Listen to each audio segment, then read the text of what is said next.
L'agroalimentaire face à des obligations nationales et grandes surfaces. Quelle stratégie essaie d'adopter en Afrique? Point d'interrogation. Merci.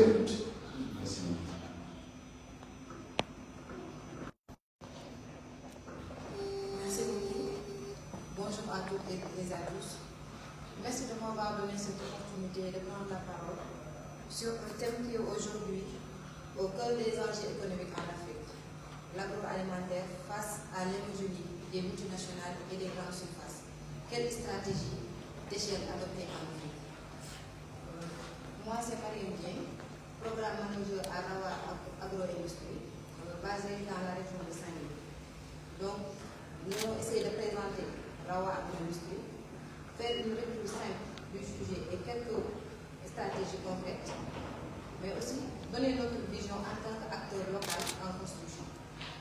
Donc, en parlant de Rawa, nous pouvons dire que Rawa a été créé à partir d'une vision claire. C'est-à-dire c'est une entreprise sénégalaise intégrée de transformation agroalimentaire couvrant les filières animales et végétales. Donc, nous avons fait un choix stratégique, c'est-à-dire de commencer par une activité solide, rentable et structurante. Et cette activité, c'est l'agriculture, notamment le poulet de chair. Pourquoi nous avons choisi cette activité? Parce que c'est une filière à forte demande au Sénégal, mais aussi dans la sous-région. Mais aussi, elle permet de construire une base progressive, c'est-à-dire une base de production, de distribution, de gestion, mais aussi de maîtrise de qualité. Et ensuite, étape par étape, Rawa intégrera la transformation qui présente la phase finale du modèle. Après avoir fait la présentation de Rawa, nous allons partir dans la vue du sujet, c'est-à-dire l'agroalimentaire face à l'hégémonie des multinationales et des grandes surfaces. Quelle stratégie d'échelle adopter en Afrique? On peut dire qu'aujourd'hui, le secteur agroalimentaire africain évolue dans un environnement très compétitif. D'un côté, nous avons les multinationales et les grandes surfaces qui disposent de moyens très importants. C'est-à-dire, ils dominent parce qu'ils savent faire trois choses très bien.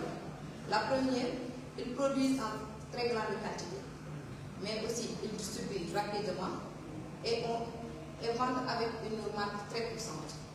De l'autre côté, nous avons les coopératives, les PME, les initiatives locales, les entreprises familiales, qui ont un potentiel, mais qui font face à des contraintes, c'est-à-dire l'accès au financement, le coût logistique, les normes, mais parfois aussi le manque de structuration. Et la question aujourd'hui, c'est comment développer nos PME africains sans se faire écraser par les multinationales.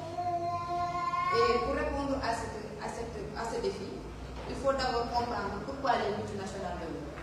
Et premièrement, les multinationales dominent parce qu'ils ont l'échelle.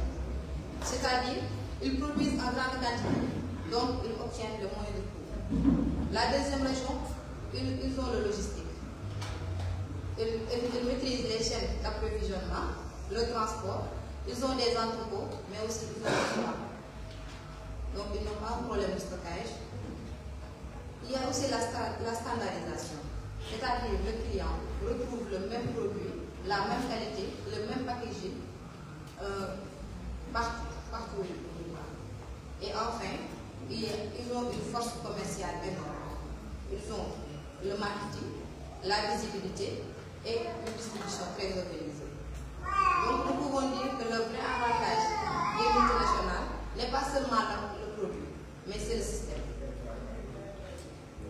Mais attention, les PME cela ne veut pas dire que les PME sont condamnés. Nous avons des forces réelles. Et parmi les forces, nous avons la proximité, c'est-à-dire la force du produit, mais aussi la rapidité de livraison. Nous avons aussi la connaissance du marché local, donc on peut s'adapter trop vite et nous avons aussi une certaine flexibilité. Mais aussi nous avons la relation humaine, donc la confiance entre le fournisseur et le client. Et surtout nos PME créent des emplois dans les régions, c'est-à-dire quand on s'installe dans une région, on crée forcément de l'emploi. On participe à la structuration des territoires, mais aussi à la sécurité alimentaire. Donc, on peut dire que la transformation de ces forces, donc transformer ses forces en stratégie. Et parmi ces stratégies, on peut citer la première stratégie, l'échelle par le réseautage. Pas l'échelle par la taille, mais par le réseautage. En Afrique, un PME ne peut pas grandir tout en comptant tous les coûts. Donc la première échelle peut venir de l'entrepreneuriat, du partenariat avec les producteurs, mais aussi des contrats d'approvisionnement, de la mutualisation du transport, ainsi que le pré-jeunement. Donc par exemple, dans notre cas, l'axe Saint-Louis-Dakar est stratégique. Si on structure bien cet axe, production, stockage, transport, livraison, on gagne en efficacité. Donc l'échelle africaine, c'est souvent collaborer intelligemment plutôt que de tout internaliser trop vite. La deuxième stratégie, nous avons la transformation progressive. C'est un point essentiel parce que la transformation permet non seulement d'augmenter la valeur ajoutée, de stabiliser les marges, mieux contrôler la qualité et de sortir de la guerre de prix. Dans notre cas, à Rawa Agro-Industrie, la première phase de la transformation, c'est la production via l'agriculture. La transformation laitière, c'est le découpage, le conditionnement. Et la troisième, concernant la transformation avancée, produits prêts à cuire, marinés ou semi-transformés. Donc ce modèle est très important. Elle permet de grandir sans exploser les investissements dès le départ. La deuxième stratégie qu'on propose, c'est la qualité et la conformité. Si nous voulons résister aux grandes surfaces, nous devons être capables de produire avec traçabilité. Je pense que nous avons l'exemple par ici. Avec traçabilité, avoir un numéro de l'eau, le contrôle de la température, mais aussi l'hygiène et la sécurité. Et pour ça, à ce niveau, les outils comme le PMS, HACCP, agrément sanitaire, deviennent des leviers de croissance. Parce que non seulement ça nous permet une fiabilité du produit, mais aussi d'accéder au marché. Et aujourd'hui, même un PME peut se structurer grâce à la digitalisation. On a le stock, les ventes, une base clientèle, mais aussi le suivi logistique. La qualité n'est pas juste au plus, c'est un avantage concurrentiel et un accès au marché. Et la quatrième stratégie, c'est la marque et la distribution. On peut dire que les multinationales gagnent parce qu'ils ont une présence constante. Mais les PME peuvent parvenir à bâtir une marque forte si elles sont cohérentes.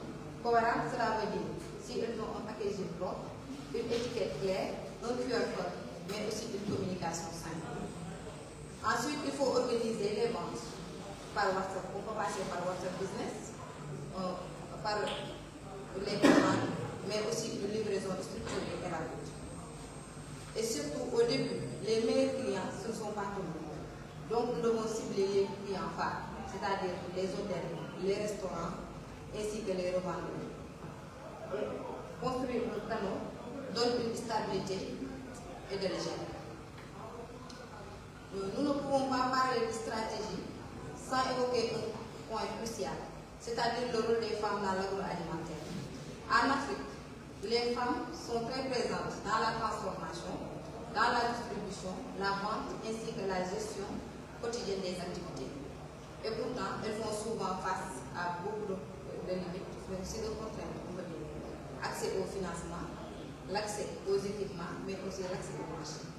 Donc, pourtant, si on veut réellement bâtir l'échelle dans l'agroalimentaire, il faut investir davantage sur les femmes. C'est une stratégie économique. Plus de femmes structurées égale plus de qualité, égale plus de stabilité, plus de croissance, mais aussi plus d'impact social. Donc, je vous conseille d'investir sur les femmes. Et en conclusion, nous pouvons dire que pour conclure, face aux multinationales, les stratégies d'échelle en Afrique reposent sur le réseau et les partenaires, la transformation progressive, la marque et la distribution intelligente, mais aussi l'inclusion, notamment la place de la femme dans la chaîne de valeur. Donc, chez Rawa Industrie, agro-industrie, nous construisons une trajectoire étape par étape en démarrant par l'agriculture et en intégrant progressivement la transformation. Merci et je vous remercie de votre attention. Merci beaucoup.